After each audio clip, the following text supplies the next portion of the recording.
கடாயில் கொஞ்சமாக எண்ணெய் சேர்த்துட்டு ஒரு டேபிள் ஸ்பூன் ஜீரகம் சோம்பு சேர்த்துக்கலாம். ஒரு துண்டு பட்டை, 3 கிராம்பு சேர்த்துக்கலாம். 3 பெரிய வெங்காயம் கட் பண்ணி சேர்த்துக்கலாம். லைட்டாக வதங்கினதுக்கப்புறமா 3 தக்காளி கட் பண்ணி சேர்த்துக்கோங்க. கூட கொஞ்சமாக உப்பு சேர்த்துட்டு நல்லா வதக்கிக்கோங்க. 5 காஞ்ச மிளகாய் சேர்த்து ஊற வச்சுருக்கேன், அதையும் சேர்த்துக்கலாம். 5 முந்திரி, 5 பாதாம் அதையும் ஊற வச்சு சேர்த்துக்கலாம். 1/2 டேபிள் ஸ்பூன் மிளகு சேர்த்து ஒரு 10 நிமிஷம் நல்லா வதக்கிக்கோங்க. வெங்காயம் தக்காளி நல்லா வதங்கினதுக்கப்புறமா ஆற வச்சுடுங்க. ஆற வச்சுட்டு ஒரு மிக்ஸி ஜாரில் சேர்த்து இந்த மாதிரி நல்லா நைஸாக அரைச்சி எடுத்துக்கோங்க. இதில் 3 டேபிள் ஸ்பூன் எண்ணெய் விட்டு ஒரு பொடியாக நறுக்கின வெங்காயத்தை சேர்த்து மிக்ஸ் பண்ணி விட்டுக்கோங்க.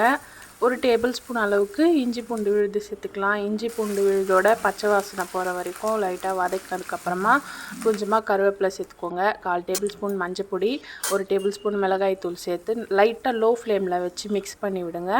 இது கூட 1 கிலோ அளவுக்கு க்ளீன் பண்ண சிக்கன் சேர்த்துட்டு 1 டேபிள் ஸ்பூன் அளவுக்கு கல் உப்பையும் சேர்த்து நல்லா மிக்ஸ் பண்ணி விட்டுக்கலாம். லோ ஃப்ளேமில் ஒரு லிட் போட்டு க்ளோஸ் பண்ணிவிடுங்க. 5 நிமிஷம் ஆனதுக்கப்புறம் 1 டேபிள் ஸ்பூன் மல்லித்தூள், சிக்கன் மசாலா சேர்த்துட்டு 1/2 டேபிள் ஸ்பூன் கரம் மசாலா சேர்த்துக்கோங்க.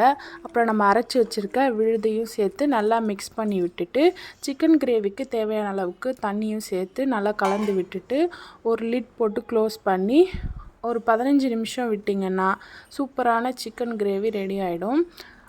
இது நம்ம ஒயிட் ரைஸ் சப்பாத்திக்கு சூப்பராக இருக்கும். நல்லா கலந்து சாப்பிட்றதுக்கு நல்லாயிருக்கும். இந்த ரெசிப்பியை மறக்காமல் ட்ரை பண்ணி பாருங்கள். தேங்க்ஸ் ஃபார் வாட்சிங்.